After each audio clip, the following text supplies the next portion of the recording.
Have you ever wondered what happens when a powerful man who has everything suddenly realizes the one thing he truly wants is the one thing he can't control? Mr. Z, one of the country's most influential CEOs, thought an arranged marriage was just another business transaction until a single night shattered his carefully constructed walls. This isn't just another rich meets poor love story. As Mr. Z's unexpected addiction to his new bride grows, so do the shadows from her past. A twin brother presumed dead, a child hidden from the world, and a web of family betrayals that threatens to destroy them both. By the end of this video, you'll understand why some secrets are buried so deep that unearthing them might cost everything. If you enjoyed the video or found it helpful, a like and a subscribe would mean the world to me. It really helps the channel grow and keeps you in the loop for all the latest content. Mr. Z adjusted his custom Italian suit as he entered the penthouse boardroom.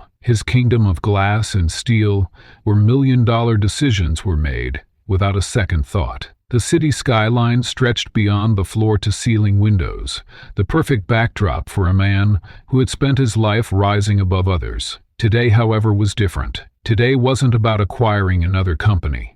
It was about acquiring. "You're late," his mother said, her voice carrying the practiced restraint of old money. She sat at the head of the table, elegant in her designer outfit, surrounded by family advisors and lawyers who had paused their discussion at his arrival. Mr. Z didn't apologize. He never did. Instead, he took his seat with the confident posture of someone who understood his value. "I had to finalize the Singapore merger. Some things can't wait." His mother's tight smile revealed her displeasure, but she continued as if his tardiness was inconsequential. "We have reviewed the terms of the arrangement with the Zhang family. The merger," she paused, correcting herself. "The merger will proceed next month." Mr. Z studied the contract before him, flipping through pages of legal jargon that quantified what should have been an emotional commitment. It outlined financial details, property arrangements, and even social obligations. Everything except the one thing marriages traditionally centered around. "Love." "And the girl?" he asked, not bothering to look up. "She understands the nature of this arrangement?" His mother's voice softened slightly, perhaps the only indication that they were discussing a person rather than a business asset. "She is well aware of her role. She's been properly prepared for what this union means to both families." An advisor slid a photograph across the polished table surface. Mr. Z glanced at it dispassionately.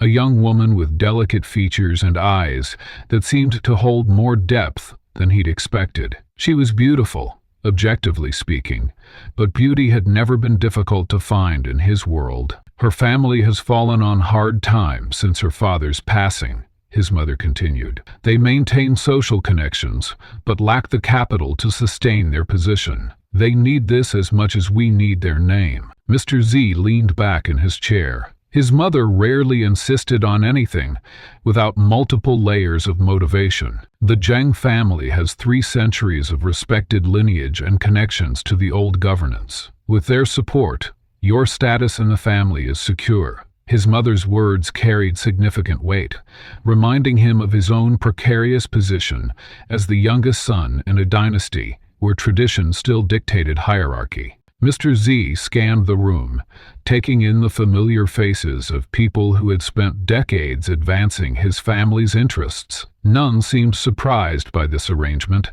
suggesting this had been in motion long before he'd been informed. "I'll marry her," he stated finally, with the same tone he might use to approve a routine purchase. "But this changes nothing about how I live my life." The declaration was met with no other glances among the older family members.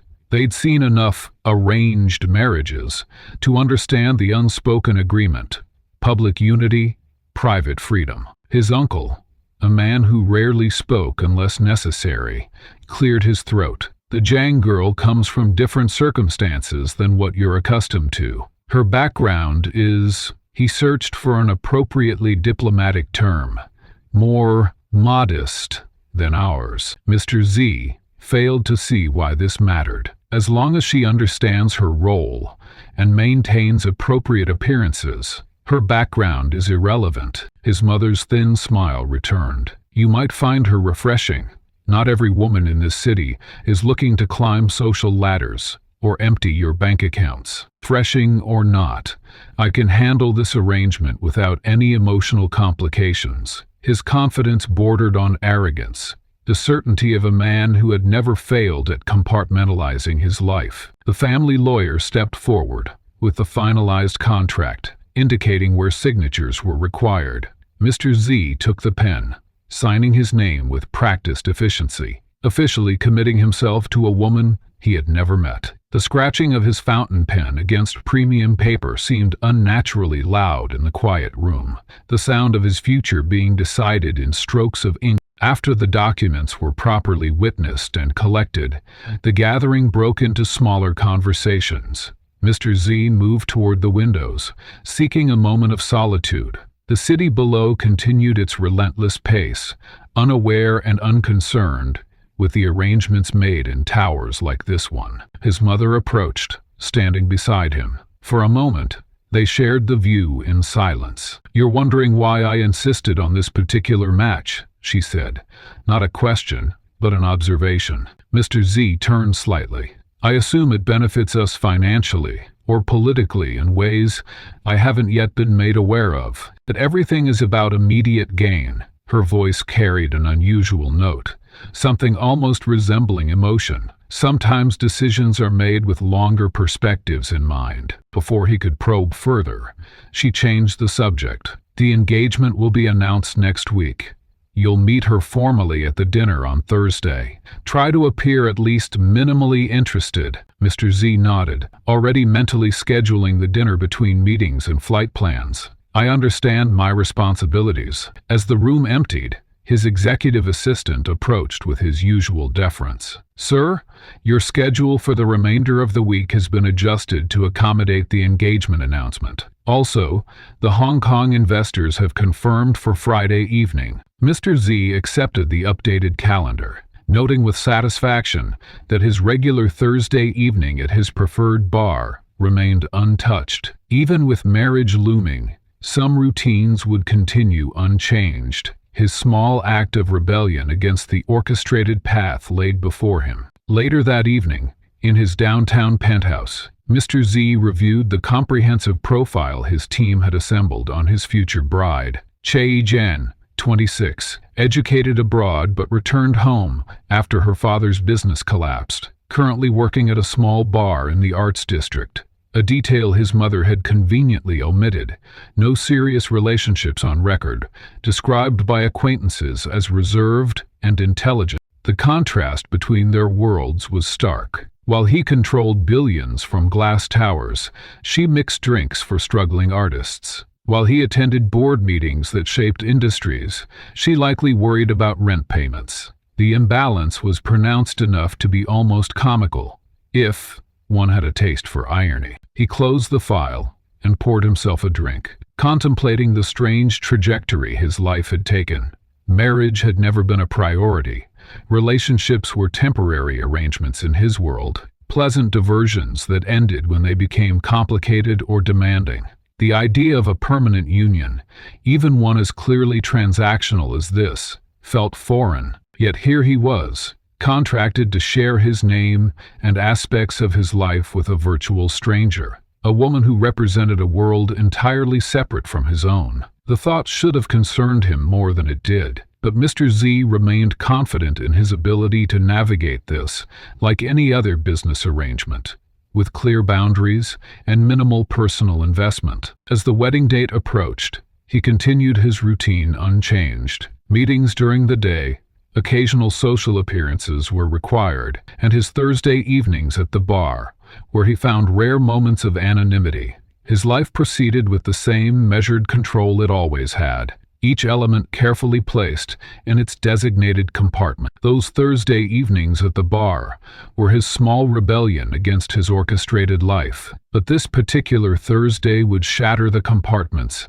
he'd so carefully constructed. What happens when a chance encounter strips away titles expectations, and pretenses, leaving only raw chemistry and an inexplicable connection. The night before the Jung Tech merger presentation, tension knotted at the base of his skull. Rather than reviewing the proposal again, he found himself sliding onto a bar stool at the far end of his usual establishment, a small, upscale venue where patrons respected each other's solitude. Tonight, however, something felt different. The ambient jazz seemed more pronounced, the amber lighting more pronounced against the polished wood surfaces. His attention drifted from his whiskey to a figure moving with practiced grace behind the counter. She wasn't the regular bartender. Her movements were efficient, yet artistic, as she mixed a complex cocktail, measuring ingredients without glancing at the jigger. Dark hair fell in a curtain across her face as she concentrated,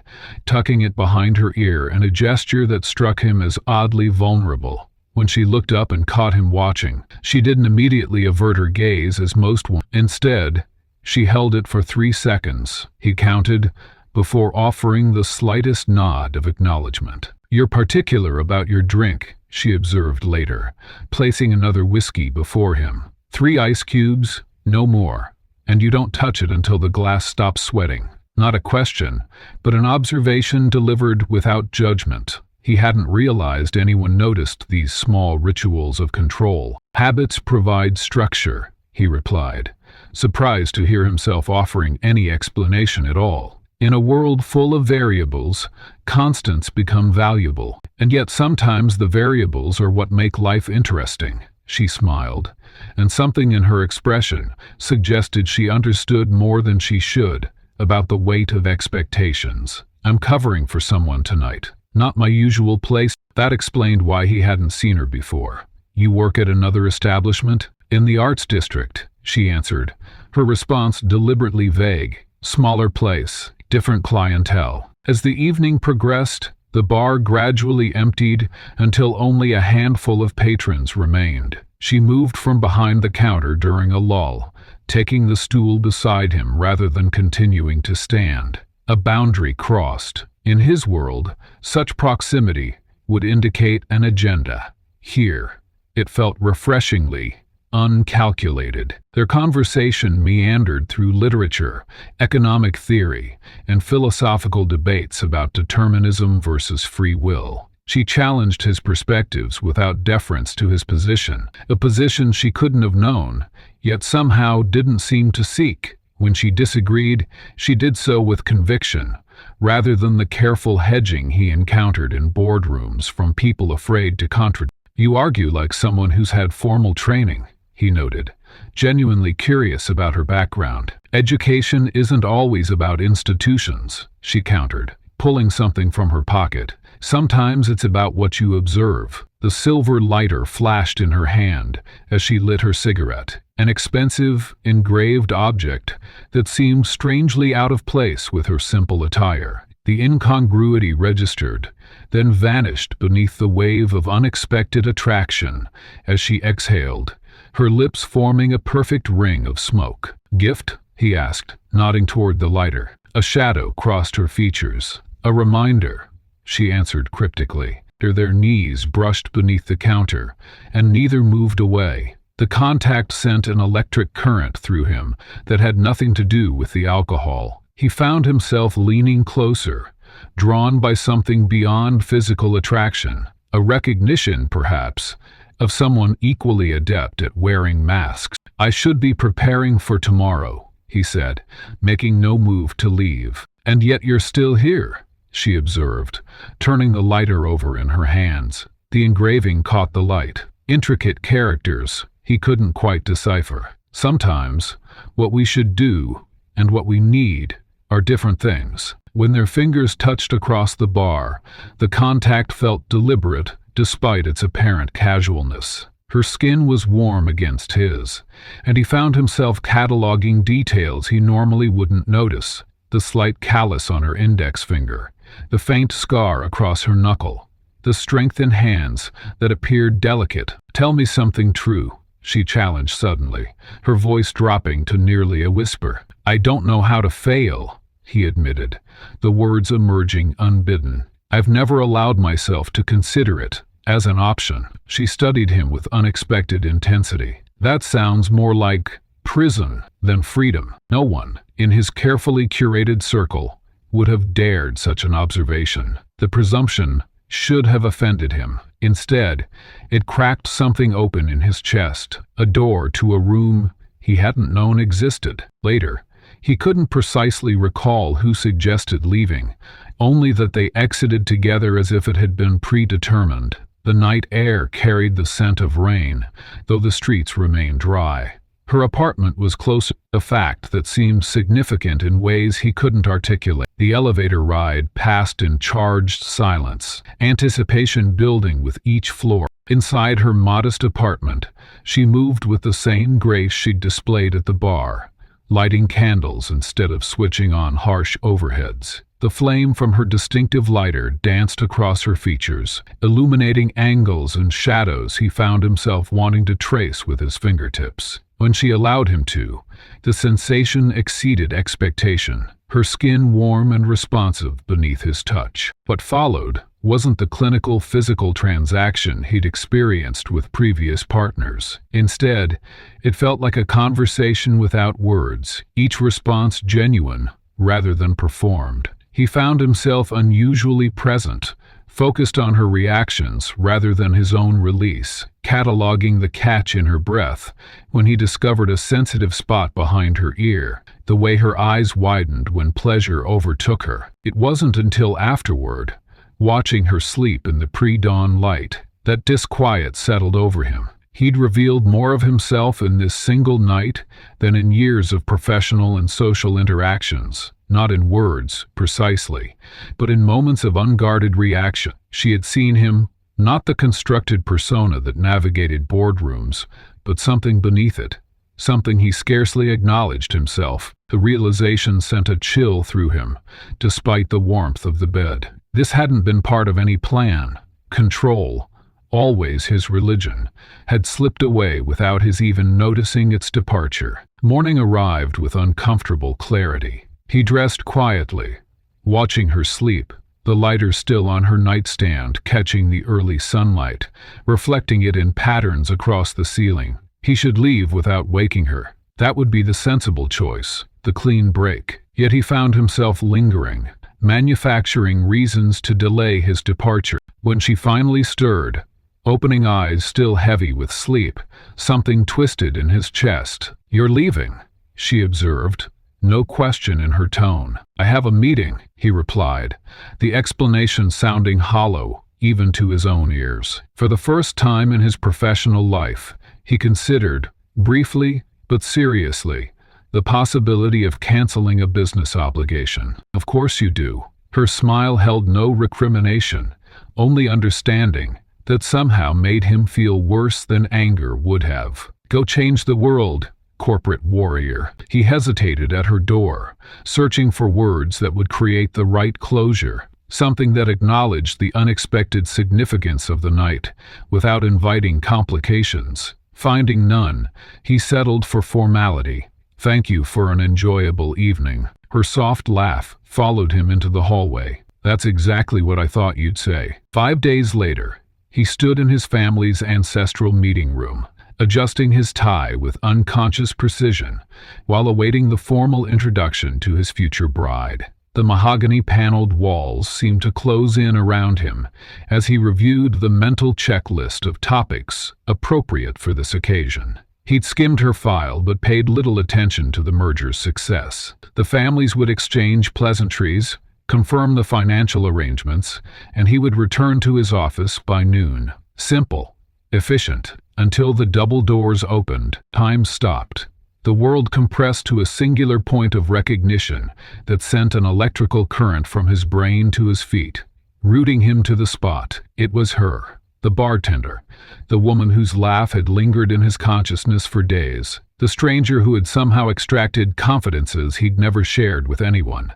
And now she stood before him as Xie Zhang, his arranged bride. Her eyes widened fractionally when they met his. A flash of shock quickly masked beneath a composed smile that revealed nothing to the others present. But he had seen it. She recognized him too, In that moment, the careful compartments of his life, business, pleasure, duty, collapsed into one another with devastating precision. "Mr. Z, may I present my daughter, her father announced with formal pride, completely unaware of the seismic shift occurring between the intended couple. He extended his hand automatically, his business reflexes taking over where his conscious mind had failed. Her fingers were cool against his palm, the brief contact sending unwelcome memories flooding back. Her hand on his arm at the bar, fingers brushing as she passed him a drink, the warmth of her skin against his in the darkness afterward.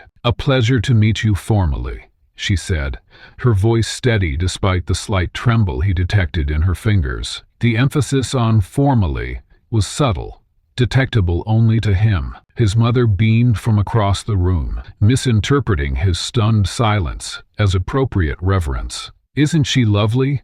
I told you the Zhang family's daughter would be exceptional." The meeting proceeded around him, while his mind raced through implications and possibilities. Was this deliberate? Had she known who he was at the bar? No.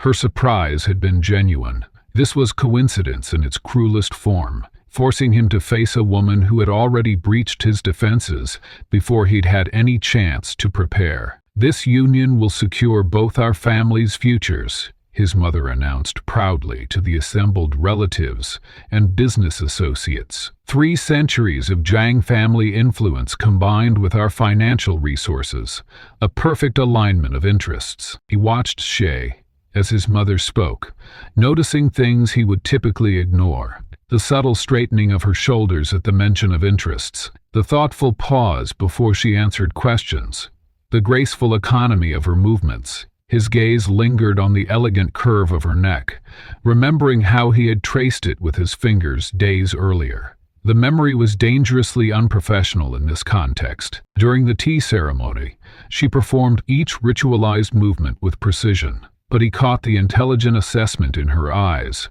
as she surveyed the room, cataloging relations, evaluating alliances, measuring intentions. This wasn't merely the bartender who had challenged his philosophical positions. This was a strategist equal to himself, operating behind a facade of compliant femininity. "Your daughter has been educated abroad, I understand," his uncle asked her father. "Yes, economics and international relations, top of her class," her father replied with obvious pride.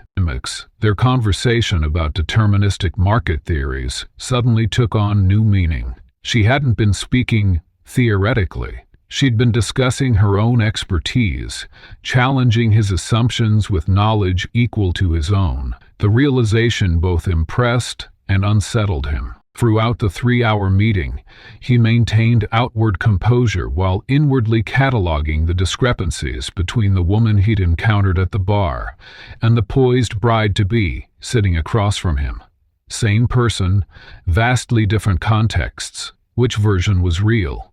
Perhaps both. Perhaps neither. The uncertainty disturbed him more than he cared to admit. When the families moved to the dining room for the formal engagement luncheon, he found himself positioned beside her at the table, the proximity both welcome and torturous. The faint scent of her perfume triggered vivid memories of their night together. "Did you know?" he murmured under his breath, as servants arranged elaborate dishes before them. "Of course not," she replied just as quietly, her eyes fixed forward, smile never wavering. "I wouldn't have—" She stopped herself, leaving the sentence unfinished, but implications clear. He found himself watching her hands as she used her chopsticks with effortless grace. The same hands that had traced patterns across his skin, that had gripped his shoulders with surprising strength. How could he maintain professional distance in this marriage when every gesture evoked such intimate memory? His carefully cultivated plan to keep emotional distance was already compromised. The marriage he had agreed to as a business formality had transformed into something infinitely more complicated. He would be living with a woman who had seen beneath his polished exterior, who had witnessed vulnerability he showed to no one else. After lunch, while the families discussed wedding preparations, he found himself alone with her for the first time, when she stepped onto the garden terrace for air. He followed, driven by a need for answers, or perhaps simply to confirm she was real, and not some hallucination of his stressed mind. "This is unexpected," he said, maintaining a respectable distance as they stood overlooking the manicured gardens. She turned to face him, the practiced smile dropping away to reveal something more authentic.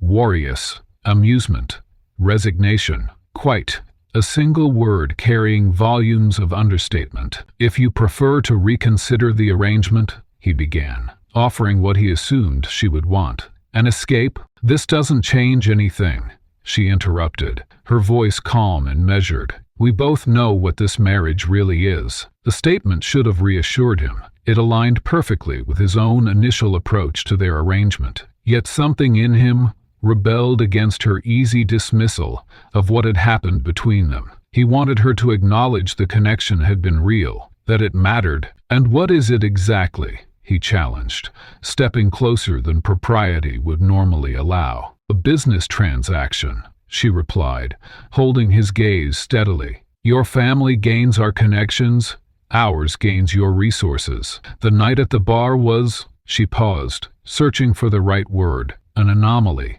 One I suggest we both forget." He wanted to argue, to point out the statistical improbability of their connection being meaningless, to remind her of the conversations they'd shared that went far beyond physical attraction. Instead, he nodded once, retreating behind his own professional mask. Of course, very sensible. But as she turned to rejoin the families, something unfamiliar twisted in his chest, a hollow ache he couldn't name. For the first time in his adult life, he found himself wanting to reach out, to stop someone from walking away. The impulse was so foreign that he stood frozen, analyzing it rather than acting upon it. The hollow ache that had seized him in the garden that day had transformed into something far more insidious. 6 weeks into their marriage, Mr. Z found himself pacing the spacious confines of his penthouse office, glancing at his watch for the third time in 15 minutes. His mind, once a precision instrument, laser-focused on acquisitions and market expansions, now circled endlessly around a single question. What was she doing right now? The marriage certificate had been signed with mechanical efficiency, the ceremony conducted with appropriate dignity before the right audiences. Everything had proceeded according to plan, except for the unexpected variable that had infiltrated his system, his growing preoccupation with she herself. As unwelcome as a virus in perfectly coded software, this fixation disrupted his carefully ordered existence. "Sir, the board is waiting in conference room A," his executive assistant announced from the doorway, her expression betraying nothing, though she had already reminded him twice. "Reschedule," he replied, without looking up from his desk, where spreadsheets remained untouched on his monitor. "Something's come up." The something was nothing more than a text from Shay, mentioning she would be home early today. Information that should have been irrelevant to his schedule, yet had rendered a board meeting suddenly inconsequential. When had her movements begun to dictate his?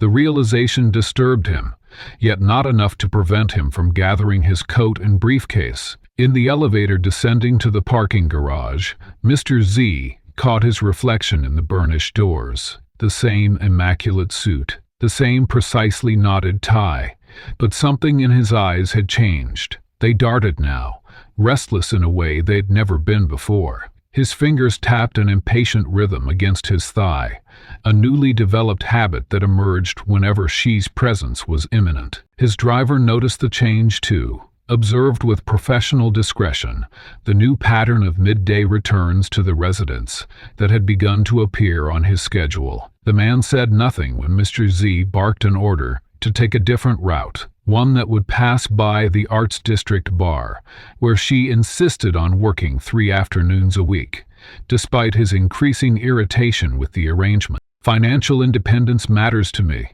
she had stated simply, when he had suggested, with careful casualness, that such work was unnecessary now. Her polite but firm refusal had triggered an unfamiliar surge of frustration that lingered for days afterward. Through the tinted windows, he caught a glimpse of her through the bar's front window as they drove past, poised and focused as she spoke with a customer. Something tightened in his chest at the sight of her engaged with someone else, laughing in that measured way that revealed nothing yet suggested depths he hadn't accessed. He found himself directing the driver to circle the block twice more before continuing home. "Sir, I've prepared the Singapore contract 3 times now, but you haven't reviewed it once," his most trusted assistant had pointed out that morning, her voice carefully neutral despite the unprecedented nature of the observation. "The deadline is tomorrow. I'm aware of the timeline,"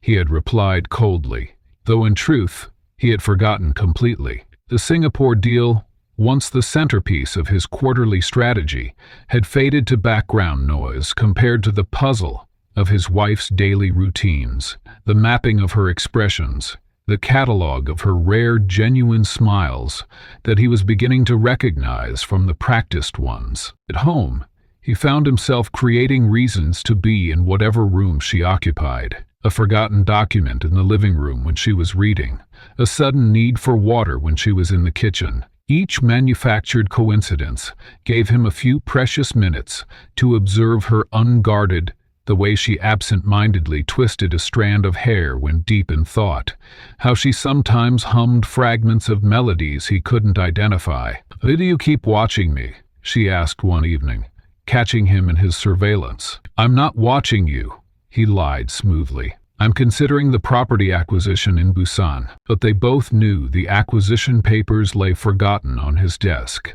untouched for days. His work, once the central axis around which his entire existence revolved, had become a secondary concern, a pretense to maintain the illusion that nothing fundamental had changed. Sleep eluded him on nights when she stayed late at the bar, his body refusing to settle into rest without her presence in the adjacent room. This physical manifestation of dependence infuriated him most of all, a weakness he couldn't rationalize away with strategic justifications. He found himself inventing reasons to delay his own bedtime on those nights, waiting in his study with documents he barely saw until he heard her key in the door. "You work too hard," she commented one such night, finding him ostensibly reviewing contracts at 2 a.m. "The markets don't stop for sleep," he replied, the practiced response falling from his lips while his pulse quickened at her proximity,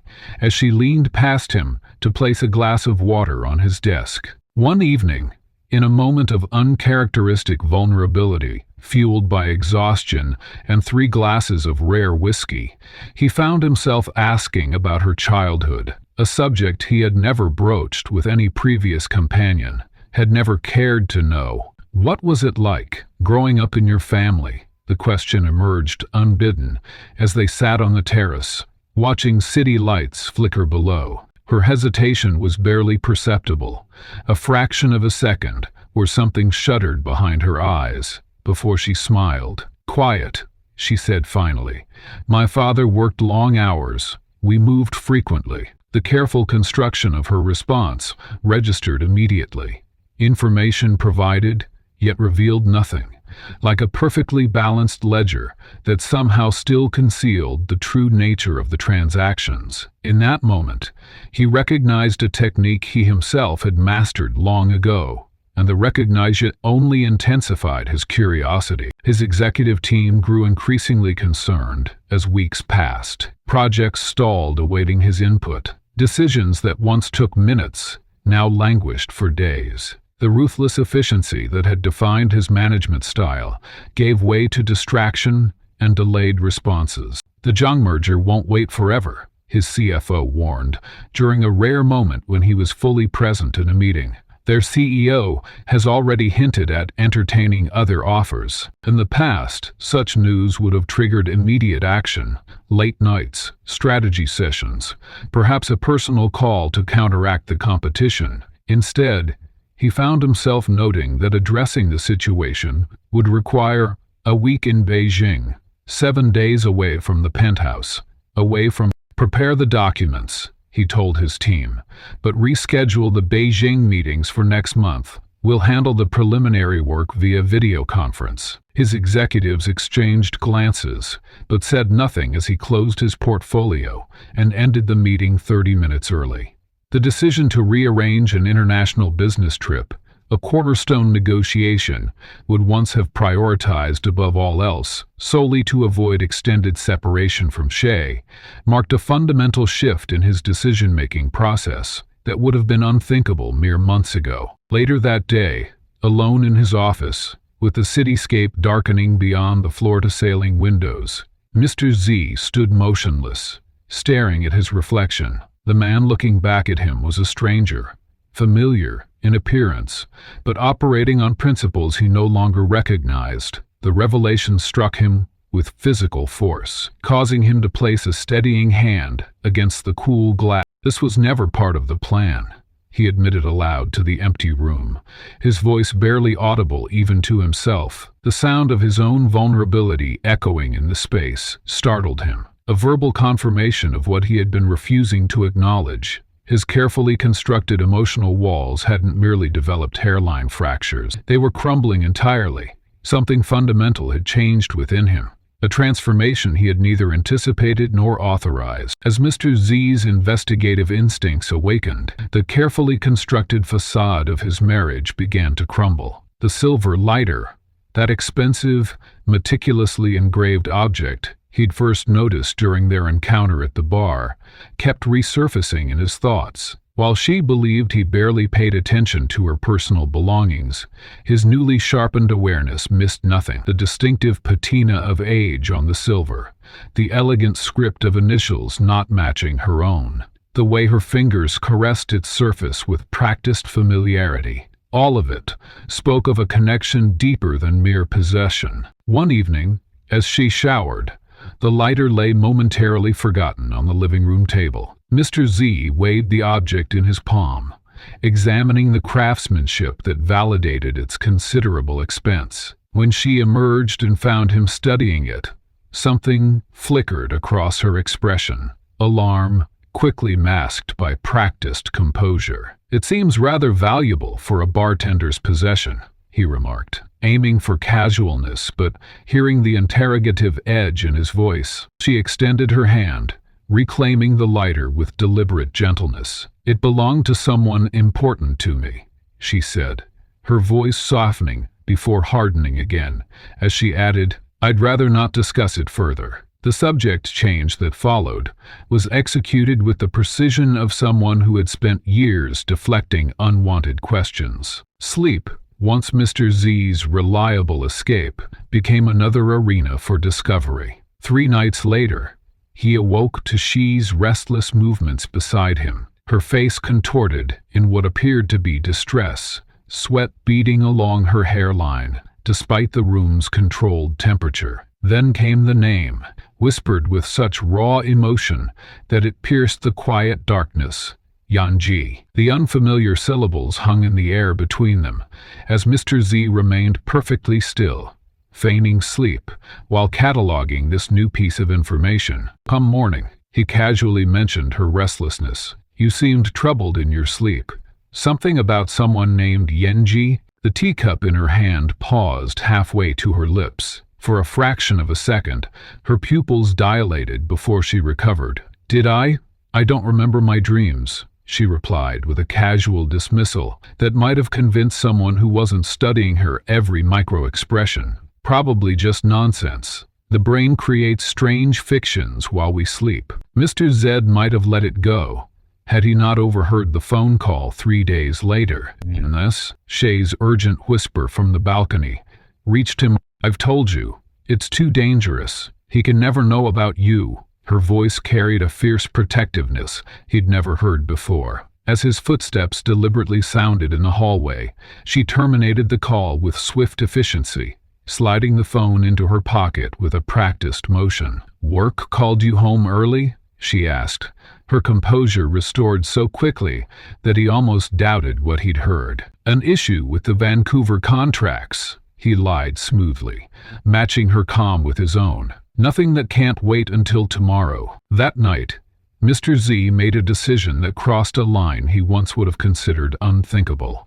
The man who had built empires on information knew exactly how to obtain it when necessary. One discreet call to his head of security initiated a thorough investigation into the woman who slept beside him each night. The woman whose body he knew intimately, but whose mind remained a labyrinth of locked doors. The initial reports provided the framework of inconsistencies. Educational records confirmed her academic achievements, but revealed a 6-month gap between semesters that aligned with no known travel or employment. Financial records showed unexpected deposits from untraceable sources. Most troubling were the medical files, obtained through methods Mr. Z deliberately avoided questioning. Following an unspecified incident, the diagnosis haunted him as he watched Shay move through their shared spaces with practiced grace. What experiences had been stolen from her memory? What truths lay buried beneath the surface of her conscious mind? The names Yanji and Yuyu appeared nowhere in the official documentation, existing only in the space between sleep and wakefulness, between private conversations and public persona. As pieces of the puzzle accumulated on his private server, Mr. Z found himself in unfamiliar ethical territory. The man who had always justified his actions through cold logic now questioned the morality of investigating his own wife. And yet each new discovery propelled him forward. The trauma specialist consulted multiple times over several years. The missing persons report filed and mysteriously withdrawn within 48 hours. The property purchased in a remote location under a corporation that traced back to a shell company with no clear ownership. When the weight of these discoveries became too heavy to bear alone, Mr. Z made his second critical mistake: confrontation without complete information. "There are significant gaps in your history," he stated one evening, as they sat across from each other at dinner. The clinical precision of his words belied the turmoil beneath. Medical records mention trauma-induced amnesia. "There's a period of nearly 6 months where you essentially disappeared." He laid out the facts like exhibits in a courtroom, watching for any crack in her composed exterior. Her response came with unexpected serenity, her chopsticks placed precisely across her bowl as she met his gaze directly. "We all have parts of our past we'd rather forget, Mr. Z. Even you." The formal title, never used between them since their wedding, created an immediate chasm, transforming their intimate dinner into a negotiation between strangers. The calm delivery struck him like a physical blow. Not denial, not anger, but acknowledgement, wrapped in a pointed reminder of his own carefully guarded history. For a man accustomed to controlling interrogations, the subtle redirection was masterful and profoundly unsettling. That night, as she slept beside him, Mr. Z studied the gentle rise and fall of her chest, the slight furrow between her brows that never fully relaxed, even in sleep. The woman who had begun as a business arrangement, transformed into a physical addiction, and now evolved into something far more dangerous. A mystery he couldn't solve, but couldn't abandon. His investigation had crossed the threshold from professional curiosity into obsession. Every new question answered spawned 3 more in its place. Who was Yanji? What connection did this person have to the silver lighter she treasured? Who was Yuyu? And why must Mr. Z never know of their existence? What trauma had stolen portions of her memory? And was her amnesia truly as complete as her medical records suggested? Most disturbing was the possibility that had begun forming in his analyst's mind, that perhaps Shay's placement in his life had never been coincidental at all. The marriage his mother had so insistently arranged, the specific choice of Shay, despite more advantageous options, the careful maintenance of her modest employment at the very bar where they had their chance encounter. Each element now appeared potentially orchestrated toward some purpose he couldn't yet discern. The human body sends warnings before catastrophe strikes, subtle at first, then increasingly urgent until they can no longer be ignored. For a man who prided himself on anticipating every business threat, Mr. Z failed to recognize the most dangerous situation developing within his own veins until it brought him crashing to his knees during the Zing merger presentation. The first signs had appeared weeks earlier, a persistent throb behind his temples, shortness of breath climbing the stairs to his penthouse office, unexpected dizzy spells that forced him to grip his desk until the world steadied again. He'd attributed these symptoms to the stress of his dual obsessions, maintaining his corporate empire while secretly investigating the woman who now occupied his thoughts, day and night. Nothing that can't be fixed with more sleep and less caffeine, he told himself, swallowing painkillers with his morning coffee, while reviewing the latest report from his private investigator. The irony wasn't lost on him. Even as he meticulously traced every inconsistency in Xi's past, he ignored the warning signals from his own body with stubborn determination. That determination carried him into the boardroom on a Wednesday morning, 12 executives seated around polished mahogany, their faces expectant as he began his presentation on the Zhang merger. The projector hummed, spreadsheets reflected in the glass table surface, and Mr. Zev felt an odd floating sensation as he spoke. His voice sounded distant to his own ears, the words becoming increasingly difficult to form. As you can see from these projections, our third quarter earnings will accelerate significantly. The sentence remained unfinished. A sharp pain lanced through his chest, stealing his breath. The boardroom tilted sideways, faces blurring into concerned masks as his vision tunneled. The last thing he registered was the cold marble floor rushing up to meet him, and the sound of voices shouting for help. He awoke in a hospital room, the antiseptic smell burning his nostrils, white walls, beeping monitors, and Shay's face hovering above him. Her expression a complex mixture he couldn't immediately interpret. Concern, certainly, but something else lingered beneath it. Was it fear? Guilt? The detective in him filed away this observation, even as his body screamed for attention. You experienced a severe cardiovascular event, the doctor explained hours later, her tone clinical, yet gentle. The tests show a rare hereditary condition, exacerbated by stress and your lifestyle choices. Without immediate intervention and significant changes, I cannot guarantee you'll survive another episode. Mr. Z stared at the ceiling, processing this information with the same analytical precision he applied to market fluctuations. He'd never conceived of his own mortality as an imminent concern. Death was something that happened to other people, a distant eventuality to be managed with estate planning and succession strategies. Your body is sending you a message you can't ignore anymore, the doctor continued, her white coat crisp against the sterile room. Something has to change.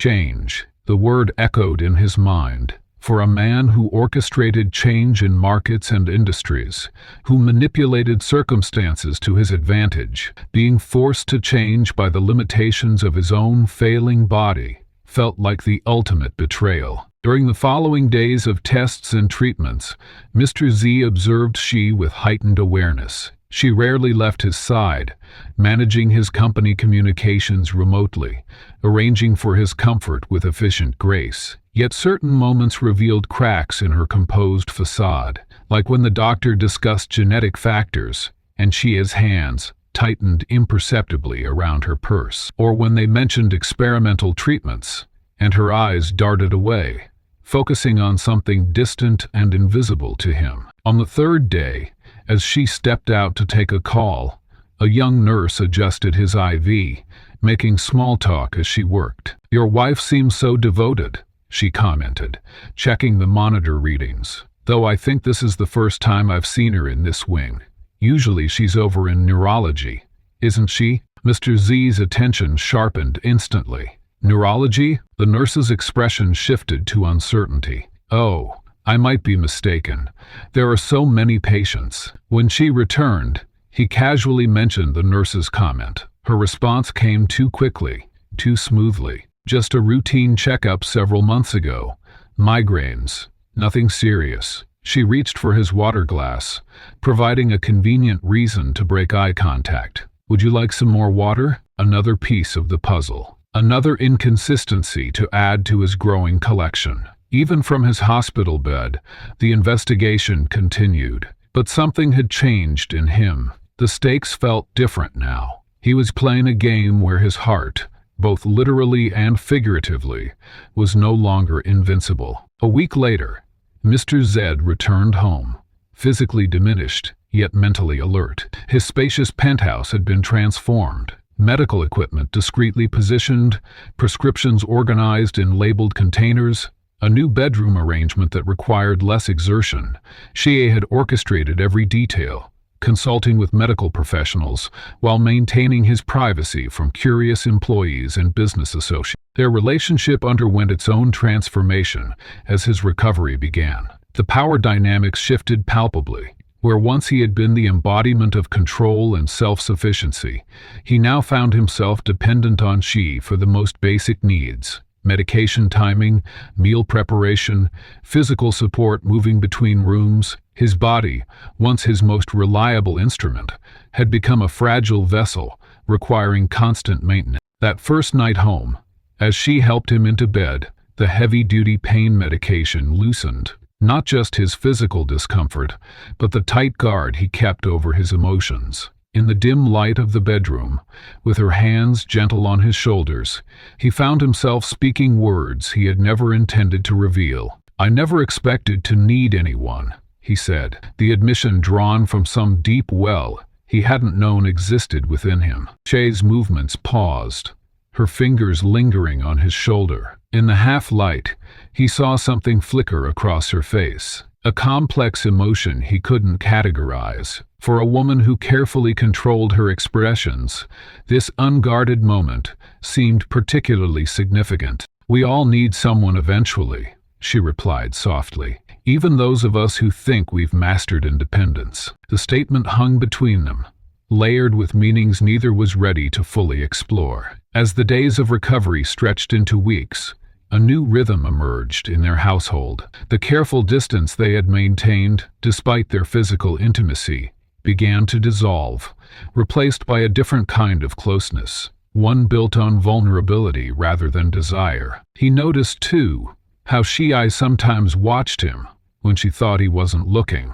her expression troubled, contemplative. Once, he caught her sitting alone in the living room, staring at her phone, tears tracking silently down her face. When she noticed him, she quickly wiped them away, claiming allergies before excusing herself. His investigation continued, though now it competed with his physical recovery for his limited energy. What had begun as suspicious scrutiny of a woman he couldn't trust was evolving into something more complex than a need to understand her that went beyond uncovering deception. The more dependent he became on her care, the more he found himself wondering about her motivations, her feelings, the secrets she carried that seemed to weigh on her even as she tended to his needs. Sometimes truth arrives dressed as coincidence, colliding with our lives when we least expect it. While Mr. Z's body slowly healed, his investigation unexpectedly collided with the impossible. The photograph his business associate slid across the table revealed a face that mirrored she's in every detail, except gender. How could a ghost from hospital records be walking among the living?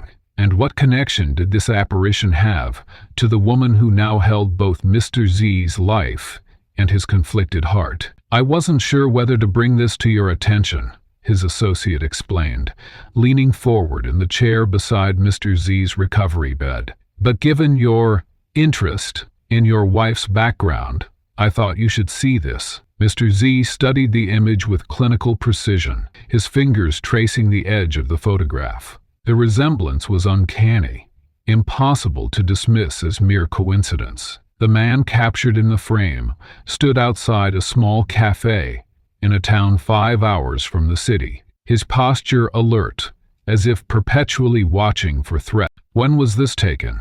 Mr. Z asked, his voice deliberately steady despite the quickening of his pulse. 3 days ago. I was there finalizing the northeastern property acquisition when I saw him, The resemblance to your wife was so striking, I couldn't help but take a photograph. Mr. Z filed away this information. Another piece in the increasingly complex puzzle that was his wife. That evening, as she arranged his medication on the bedside table, he watched her movements with new awareness. "Did you ever wish you had siblings growing up?" he asked, keeping his tone conversational. "I always envied those with brothers or sisters to share the burden of family expectation." She's hand paused imperceptibly before continuing its task. "No, I was quite content as an only child," she replied, her voice controlled but with a barely detectable strain. "It allowed me to focus on my studies without distraction." Had he not been watching for it, had he not spent weeks cataloging her every expression, he might have missed the slight hesitation before "only child," the way her eyes briefly fixed on a point just past his shoulder, rather than meeting his gaze. The next morning, while she attended to business matters downstairs, Mr. Z contacted his investigator. "I need hospital records from 15 to 20 years ago. Look for any admission involving twins, specifically a boy and girl, possibly following an accident.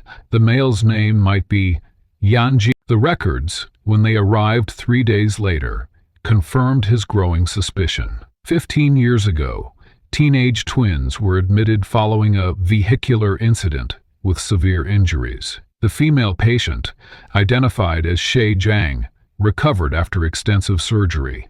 The male patient, Yanji Jiang, suffered complications and was declared deceased 3 days after admission. Most telling was the final notation: "Body retained for further examination due to unusual circumstances, not released to family." A body never released. A death that perhaps never actually occurred. Mr. Z's investigator dug deeper, discovering that the man in the photograph now went by the name Jinwoo Apare, a small accounting practice in the remote town. He lived modestly, but possessed items beyond his apparent means, including a silver lighter identical to the one Shay guarded so carefully. As his strength gradually returned, Mr. Z formulated a plan. Over dinner one evening, he casually mentioned, "The board is pressuring me to make an appearance at our regional office. I've been pushing back, but perhaps a short trip next week would silence their concerns." "Is that wise?" she questioned, concern evident in her voice. "Your doctors recommended minimal travel for at least another month." "It's a simple day trip," he assured her, watching as she accepted his explanation without further question. "The driver will take all necessary precautions." The morning of his departure, she pressed a small package into his hand. "Your medication," she explained. "I've organized it by hour with instructions." The genuine concern in her eyes made his deception momentarily unbearable, but he pushed the feeling aside. This journey was necessary, not just for answers, but for truth. The small cafe, where Jinwoo took his lunch each day, was unremarkable. A quiet establishment, with weathered tables and the scent of fresh bread. Mr. Z seated himself near the window, angling his chair to observe the entrance while remaining partially obscured. At precisely 12:30, the door opened, and the man from the photograph entered. In person, the resemblance to She was even more pronounced.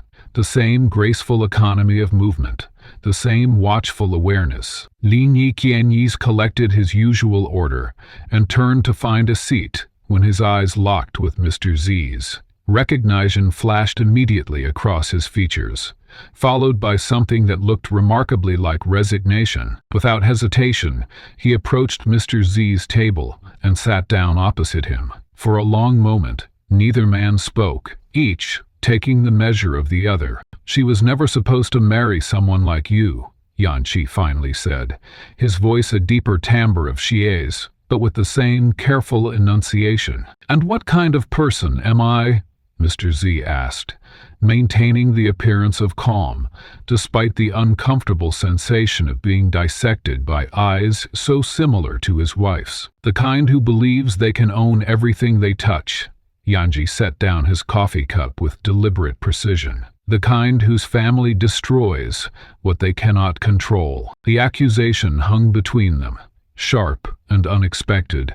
Mr. Z had come seeking answers about she, not indictments of his family. "You're supposed to be dead," Mr. Z stated, changing direction.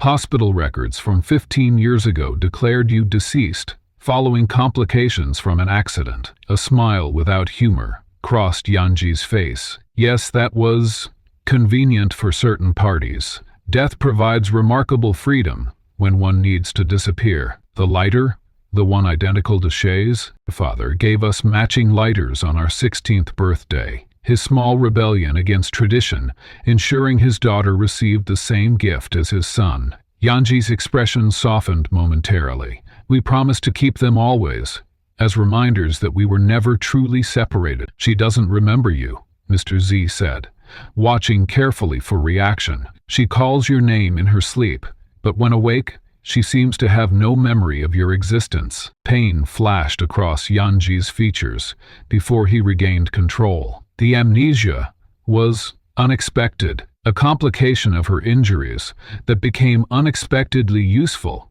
for those who wished to reshape her life. "Who? Your family. Your mother specifically." Yanqi leaned forward, his voice lowering. "Did you never question why your mother insisted on this particular match? Why, of all the suitable women in your social circle, she selected a woman whose family had fallen from grace?" The implication sent a cold sensation through Mr. Z's chest, a physical manifestation of doubt taking root. Before he could respond, Yanji continued, "Your investigation will eventually uncover the truth. But ask yourself this: what will you do when you discover your own family's role in our separation, in her memory loss, in everything that was taken from us?" The questions hung between them, unanswerable in this moment, yet demanding recognition. Mr. Z had come seeking clarity about his wife, but instead found himself questioning his own position within a narrative he hadn't known existed. "She deserves to know the truth," Mr. Z finally said. "Does she?" Yanji countered. "Or does she deserve peace? The accident nearly destroyed her. The amnesia was a mercy in many ways, a mercy based on lies. Sometimes lies protect better than truth." Yanqi stood, signaling the end of their conversation. "Consider carefully what you do next, Mr. Z. Disrupting her life again may satisfy your need for control, but at what cost to her?" As Yanji walked away, Mr. Z remained seated, the coffee before him growing cold. The encounter had confirmed Shi's past was more complex than he'd imagined, but it had also raised uncomfortable questions about his own family's involvement. His growing feelings for Shi had led him into a web of secrets that extended far beyond their marriage. Secrets that implicated his own blood. Family secrets rarely stay buried in single graves. When Mr. Z decided to follow Yanji rather than return home, he couldn't have known he was about to discover the most vulnerable victim in this elaborate deception. A child whose existence had been erased from his own mother's memory. Who protects a boy whose mother doesn't remember him? And what kind of man would Mr. Z become in response to this innocent casualty of adult schemes? The modest house at the end of the dirt road looked unremarkable. Weathered wooden siding, a small porch with a swing, and curtains drawn against the afternoon sun. Mr. Z parked his luxury sedan at a discreet distance. The vehicle is out of place in this rural setting, as he felt in his tailored suit. His heart rate monitor, a constant companion since his diagnosis, he silenced it, unwilling to be distracted from what might be the most crucial revelation in his investigation. Yanji's motorcycle was parked carelessly near the front steps, still warm from the ride. Mr. Z approached cautiously, staying close to the tree line that bordered the property. A curtain moved slightly in what appeared to be the kitchen window, and he froze, pressing himself against an oak trunk. But no alarm was raised. Taking a steadying breath, he continued his approach until he reached the side of the house where a window provided a clear view into a small living room. The scene that greeted him stole his breath more effectively than any cardiac episode. A young boy, no more than 5 years old, sat cross-legged on a worn carpet, surrounded by colored pencils and drawing paper. The child's features caused Mr. Z's vision to narrow to a pinpoint focus, the distinctive shape of his eyes, the determined set of his small mouth. There was no mistaking the resemblance. This was Shay's child. Yanji entered the room carrying 2 mugs, setting one beside the boy and ruffling his hair with casual affection. The interaction revealed a comfortable routine, a relationship built on trust and time. The boy Yu, Mr. Z's mind supplied, looked up at Yanji with an unguarded smile that transformed his face into a miniature version of Xie's rare moments of openness. "Uncle, look," the boy exclaimed, holding up his drawing. "I made Mommy a birthday card. Do you think she'll remember this year?" The innocent question landed like a physical blow. Mr. Z gripped the windowsill, his knuckles whitening as Yanji crouched beside the child, his face a careful mask of optimism. "Your mommy is getting better all the time," Yanji replied, his tone gentle but guarded. "And even when she can't remember everything, she still loves you very much." The boy nodded solemnly, returning to his artwork with renewed determination. From his pocket, he withdrew a small object that caught the afternoon light, a toy replica of the silver lighter, meticulously crafted and obviously treasured. He placed it beside his drawing, as if it were a lucky charm guiding his creativity. Mr. Z retreated to the shadow of the trees, his mind racing to reconstruct the narrative these new pieces revealed. The timing aligned with Xie's mysterious hospitalization for trauma-induced amnesia. The child would have been born shortly before, or perhaps during her memory loss. This wasn't just a secret kept from him and his family. This was a mother separated from her own child by the cruel intervention of fate and neurology. His phone vibrated with a message from his private investigator. The final pieces of the medical records had been obtained. The text was brief but devastating. Patient S.J. experienced severe traumatic amnesia following complications during childbirth. Specific memory loss concentrated around pregnancy and delivery. Recommended therapeutic approach: gradual reintroduction to triggers when cognitive stability achieved. Family decline, citing potential psychological trauma. The anger Mr. Z had been cultivating toward Xie began to fracture, replaced by a more complex emotion he couldn't immediately identify. She hadn't chosen to abandon her child. She simply couldn't remember him, and someone, perhaps her own family, had made the decision to keep them separated rather than risk her fragile psychological recovery. Mr. Z returned to his vantage point at the window. Yanji was now helping the boy wash his hands at a small sink, their movements synchronized by years of routine.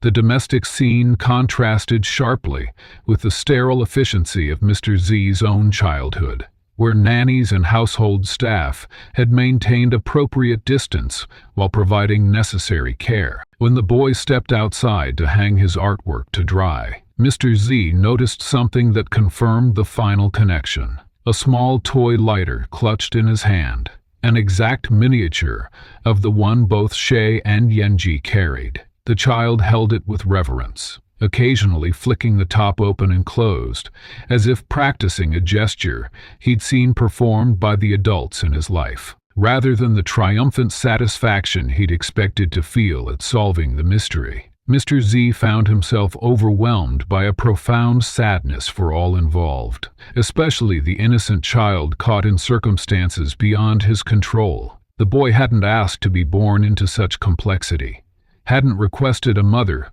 who couldn't remember him, or a life hidden away from his rightful place. In that moment, Mr. Z made a decision that surprised even himself. Instead of immediately confronting Xie or unleashing the corporate and legal resources at his disposal, he contacted his most discreet financial manager. By the time he returned to his car, arrangements were in place for anonymous financial support to flow to the household. Boom! Enough to ensure the boy would have access to the best education, healthcare, and opportunities without revealing the source. The legal and ethical dimensions weren't lost on Mr. Z. The legal system must navigate the complexities of determining parental rights when a parent's memory is impaired, as family's attorney had once explained in a different context. He understood the delicate balance required, weighing the rights of the biological parents with the child's need for stability, a nurturing environment, and the right to know their parentage. As he drove away from the rural hideaway, Mr. Z contemplated his uncharacteristic response, the protective impulse he felt toward the child, a boy he'd never met, who shared no blood relation to him, revealed a shift in his character that couldn't be explained by mere curiosity or the thrill of uncovering secrets. This was something both simpler and more profound. His decision to provide financial support rather than immediately confronting she wasn't born from his usual strategic thinking. It emerged from a place he barely recognized within himself, a place of compassion and, most surprising of all, a desire to shield both mother and child from further pain. He found himself willing to prioritize the child's well-being above his need for answers or control. Back in his hotel room, Mr. Z stared at the ceiling, his medication arranged neatly on the nightstand. His heart condition demanded rest, but his mind refused to settle. He'd uncovered the central secret she had been protecting, but instead of using this knowledge as leverage or walking away from their complicated arrangement, he found himself planning how to create a path forward for all of them. The medication that controlled his heart condition couldn't regulate the emotions that would soon overwhelm him. Most people believe confrontations reveal only the secrets being exposed, but they rarely consider how the act of confrontation itself uncovers truths neither party was prepared to admit, especially when time suddenly becomes the most precious commodity of all. Back in his hotel room, Mr. Z stared at the ceiling, his medication arranged neatly on the nightstand. His heart condition demanded rest, but his mind refused to settle. He'd uncovered the central secret she had been protecting, but instead of using this knowledge as leverage or walking away from their complicated arrangement, he found himself planning how to create a path forward for all of them. Morning light filtered through the curtains as Mr. Z slipped the photograph into his inner jacket pocket. The image felt heavy against his chest, a physical manifestation of the truth he now carried. The drive home stretched before him, each mile bringing him closer to a confrontation he both dreaded and needed. His fingers tapped nervously against the steering wheel as he rehearsed opening lines that all seemed inadequate for the magnitude of what was about to unfold. When he arrived home, the penthouse was unusually quiet. He found she in the living room, her guard momentarily lowered as she flipped through a book, sunlight catching the subtle tremor in her hands. Something about her posture, a vulnerability he rarely witnessed, made him hesitate. This woman, who had maintained such careful control of her narrative, suddenly looked fragile. "You're back early," she said, closing her book. Her smile faded as she registered the gravity in his expression. "What's wrong?" Rather than answering, Mr. Z removed the photograph from his pocket and placed it on the coffee table between them. The glossy surface reflected the afternoon light, revealing Yunji standing beside young Yu at the entrance to their modest home. The silence that followed was deafening. He watched as color drained from Shi's face, her composure dissolving in waves. First shock, then fear, and finally a resignation that suggested this moment had been inevitable from the beginning. Her fingers trembled as she reached for the photograph but stopped short of touching it, as if it might burn her. "How much do you know?" she asked, her voice barely audible, years of carefully constructed barriers beginning to crumble before his eyes. "Enough," Mr. Z replied, his voice steadier than he felt. "I know your brother didn't die.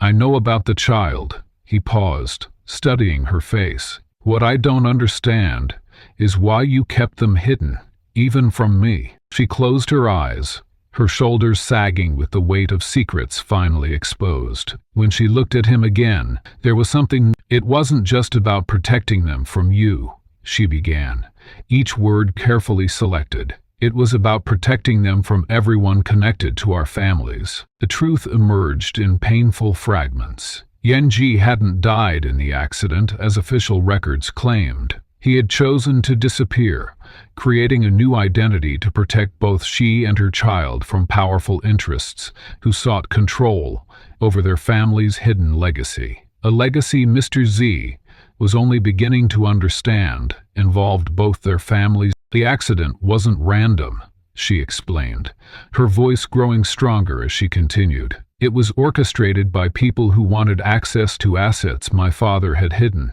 assets your family believed they were entitled to. Mr. Z felt the room tilt slightly as implications cascaded through his mind.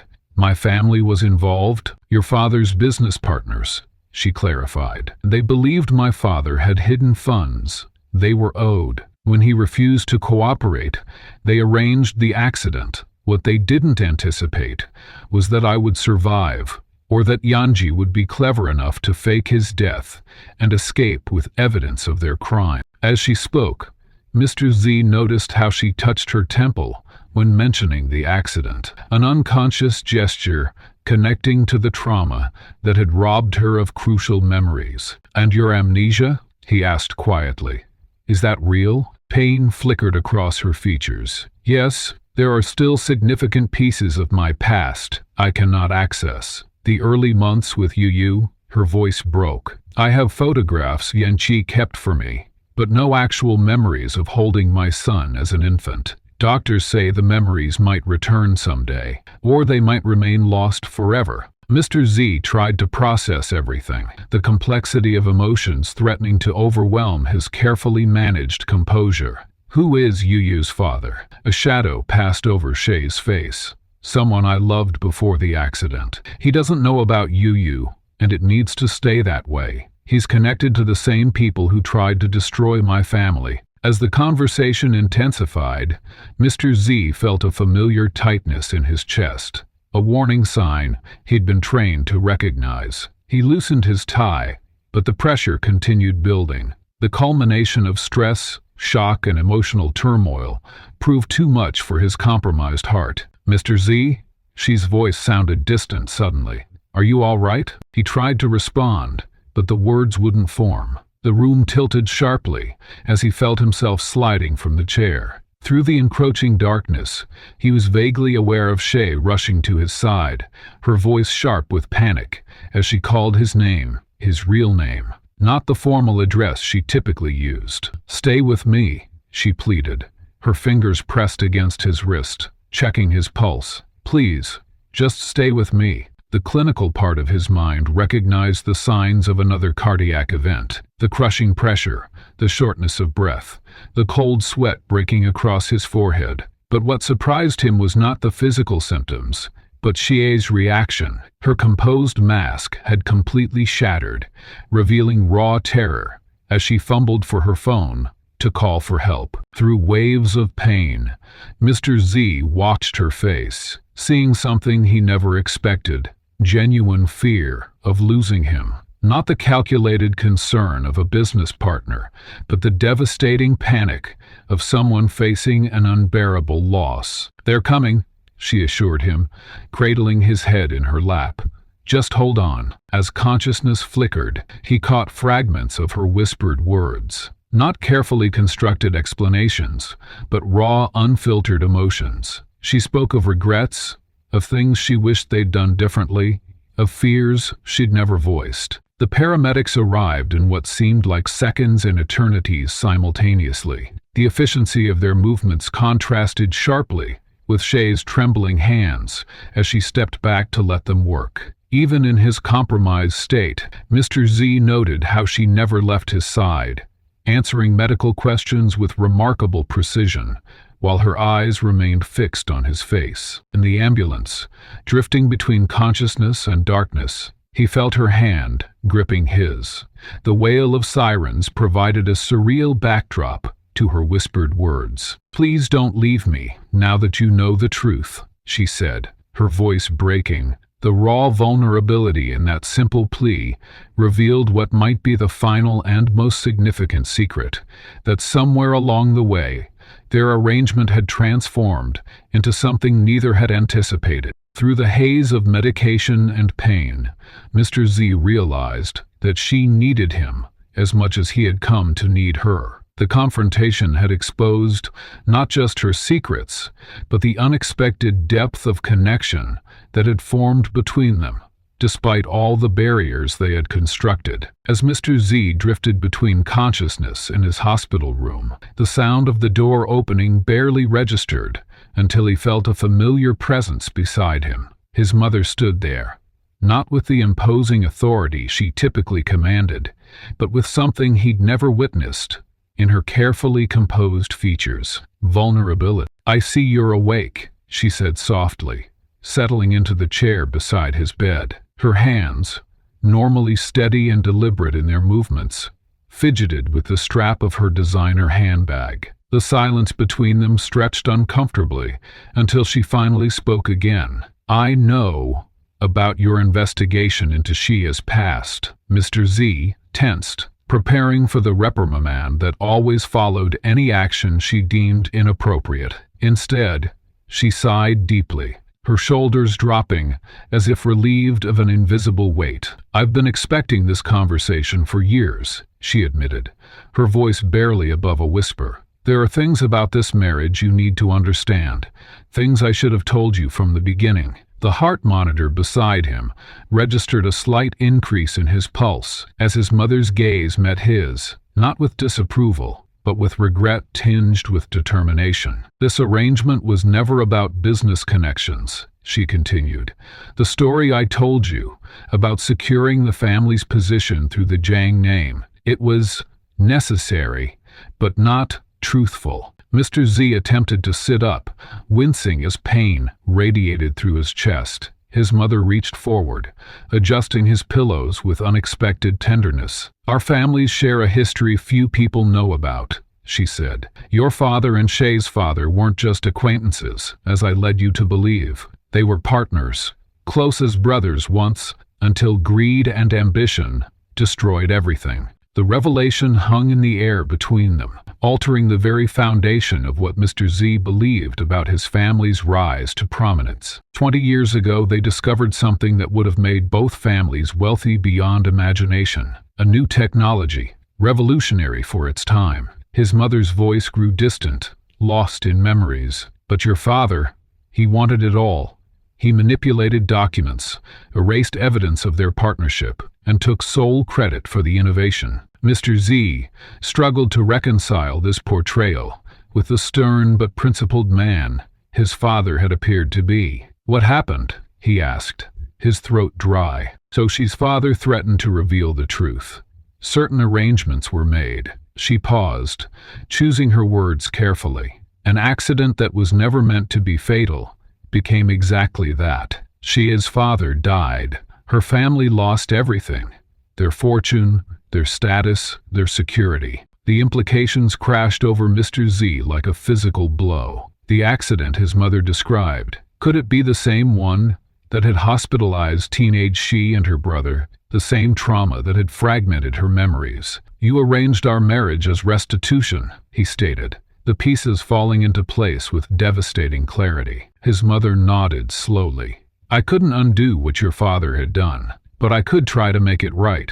Returning what was taken from her family through a legitimate union seemed the only path that wouldn't destroy both our families with scandal. Mr. Z thought of all the times his mother had emphasized the importance of this specific match, her insistence making sense in a way it never had before. "Does she know about her father? About why you chose her?" A shadow passed over his mother's face. "Not everything. The trauma affected her memory, as you've discovered. Some things were kinder left forgotten. And Yeti, her brother who supposedly died," his mother's lips thinned. "I helped him disappear.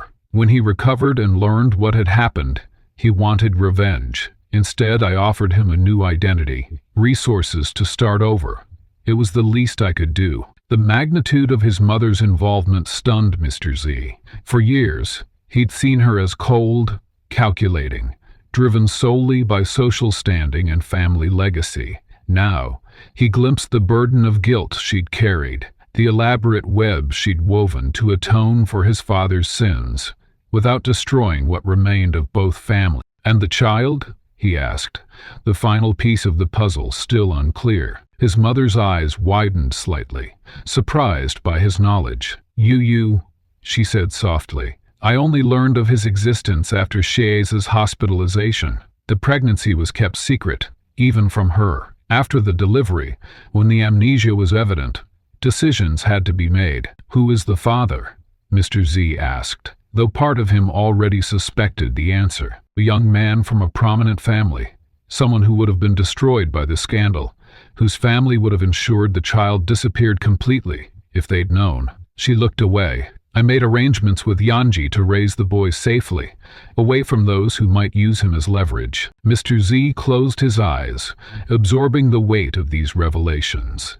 His entire life, the wealth he'd enjoyed, the position he'd inherited, the opportunities he'd been given, had been built upon deception and theft. Even his marriage, which he'd approached with such cold detachment, represented his mother's desperate attempt to balance moral scales without sacrificing their family name. Shri, tell me this now, he finally asked. His mother stood, smoothing her skirt with habitual precision. Because you found your way to the truth on your own, because your heart, she gestured to the monitors surrounding his bed, is forcing you to reconsider what truly matters. She hesitated, then reached out to place her hand gently on his arm. Your father made choices he couldn't undo. You still have time to make different ones. The words lingered in the air between them, heavy with meaning. Then she was gone, leaving Mr. Z alone with the disintegration of everything he'd believed about himself and his place in the world. Hours passed as he stared at the ceiling, the steady rhythm of the heart monitor marking time. His father's legacy was not one of brilliant business acumen, as he'd always believed, but of betrayal and stolen innovation. His family's wealth had been built on the ruins of Shia's family, his own complicity in maintaining. And she, what must she have felt, entering this arrangement? Had she known? Had she agreed to marry into the family that destroyed hers as part of some elaborate plan? Or was she as much a pawn in his mother's restitution scheme as he had been? The medication dulled the edges of his physical pain, but could do nothing for the ache spreading through his consciousness. Every interaction with Shay appeared in a new light. Her initial coolness, her insistence on maintaining her independence, the careful distance she maintained even as they grew closer. Had it all been calculated? Or had she too been struggling with feelings that contradicted her purpose? As night fell and the hospital quieted around him, Mr. Z confronted the collapse of his identity. The success he'd prided himself on, the status he'd taken for granted, the control he'd cherished, all built on a foundation of lies. Even his growing feelings for Shay were complicated by this new context. Was what he felt for her real, or merely the product of circumstances neither of them had chosen? The revelation of his family's sins left Mr. Z with a choice that would define the rest of his shortened life. Continue living the lie, or attempt to heal wounds that had festered for decades. In the pale morning light, filtering through hospital blinds, he made a request that shocked even his doctors. He wanted to leave immediately. Not to return to his penthouse or his office, but to meet the child who represented both his family's greatest shame and his own unexpected chance at redemption. When he told She his decision, her face registered disbelief. She stood motionless in the doorway of his hospital room, her fingers gripping the frame, as though it might steady her swaying world. You want to meet him? Now? The doctor said. I know what they said, Mr. Z interrupted, already removing the IV from his arm, with practiced efficiency. They've given me months, maybe less. What would you have me do with that time, Shay? Continue pretending? The car journey stretched before them like a thread, connecting two disparate worlds. 5 hours of winding roads through countryside that gradually thinned from suburbs to scattered farmland. Neither spoke much. What was there to say, after all the secrets had finally spilled between them? Mr. Z watched the landscape blur past, contemplating how dramatically his priorities had shifted in mere weeks. The quarterly reports awaiting his approval. The board meeting scheduled for tomorrow. The international merger that had once consumed his thoughts All had faded to insignificance compared to meeting a 5-year-old boy who didn't know he existed. She's hands trembled slightly on the steering wheel. Yanji doesn't know we're coming, she finally admitted, as they turned onto a narrow dirt road. He won't welcome you. I wouldn't expect him to, Mr. Z replied quietly. In his position, I'd probably do worse than just be unwelcoming. The modest house appeared around the bend, nestled among tall pines that shielded it from neighboring properties. It looked nothing like the architectural showcase Mr. Z had imagined during his investigation, just a simple home with weathered siding and cheerful curtains visible through clean windows. A child's bicycle lay on its side in the yard, alongside a half-constructed fort made from branches and old blankets. Yanji was waiting on the porch before they'd even parked, his stance wide and defensive, arms crossed over his chest. The resemblance to She was even more striking in person. The same eyes, the same stubborn set to the jaw. But where She's features had been softened by years of careful composure, Yanji's remained sharp with distrust. "What is he doing here?" Yanji demanded, as soon as she stepped from the car. His voice carried across the yard, harsh with protective anger. "You should have called first. Yu isn't prepared for—" The front door creaked open behind him, and a small figure slipped out with the fluid curiosity of childhood. "Mom?" The word was tentative, hopeful, as though he'd been waiting for this moment, but couldn't quite believe it had arrived. Yu stood frozen on the porch, his small hand gripping the doorframe, much as his mother had done hours earlier, in the hospital. He was small for his age, with Shay's expressive eyes and a serious mouth that seemed to carry more wisdom than any child should need. For a moment, no one moved. Then Shay took a faltering step forward, and another, until she was kneeling before her son. "Hello?" she whispered, her voice cracking on even that simple greeting. Mr. Zay remained by the car, suddenly aware he was witnessing something sacred. This reunion wasn't just between mother and child. It was between She and her forgotten self, between the life that had been stolen from her and the one she was slowly reclaiming. As Yuju cautiously moved into his mother's embrace, Mr. Z noticed something remarkable. She's expression shifted, as though puzzle pieces were clicking into place behind her eyes, memories returning, perhaps not in full, but in flashes, fragments of a connection that had never truly been broken. The awkwardness between Mr. Z and Yu lingered through lunch, with the boy stealing curious glances at the stranger who had arrived with his mother. It wasn't until Yenji reluctantly suggested Yu might want to show his visitor his room that the first genuine connection formed between them. "You have the silver Maserati?" Mr. Zay exclaimed, genuine surprise in his voice, as he spotted the toy car among Yu's collection. "I had the exact same model when I was about your age. My father gave it to me." Yu didn't notice the pause. He was already lining up his other cars, proudly explaining which ones went fastest down the homemade ramp Yenji had built him. "Uncle Yenji lets me keep them on this special shelf because they're collector's items," he explained, with the serious air of a child repeating an adult's words. "Your uncle is right," Mr. Z replied, carefully examining each vehicle as it was presented to him. "These are special, just like you." Their conversation flowed more easily after that, with Yu gradually relaxing enough to show Mr. Z his drawings, his favorite books, and the view from his window, where he sometimes spotted deer in the early morning. It was during one of these quieter moments that Yu tilted his head, studying Mr. Z with disarming directness. "Are you sick?" he asked suddenly.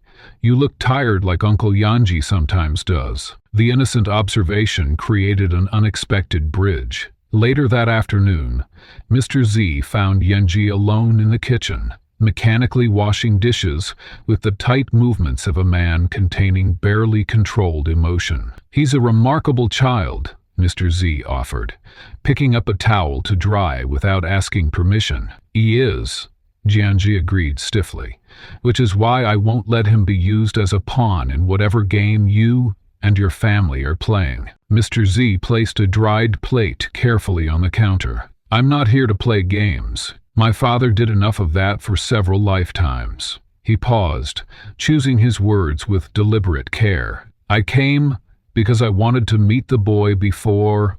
He didn't finish the sentence. He didn't need to. Before your heart gives out completely, Yanji supplied bluntly.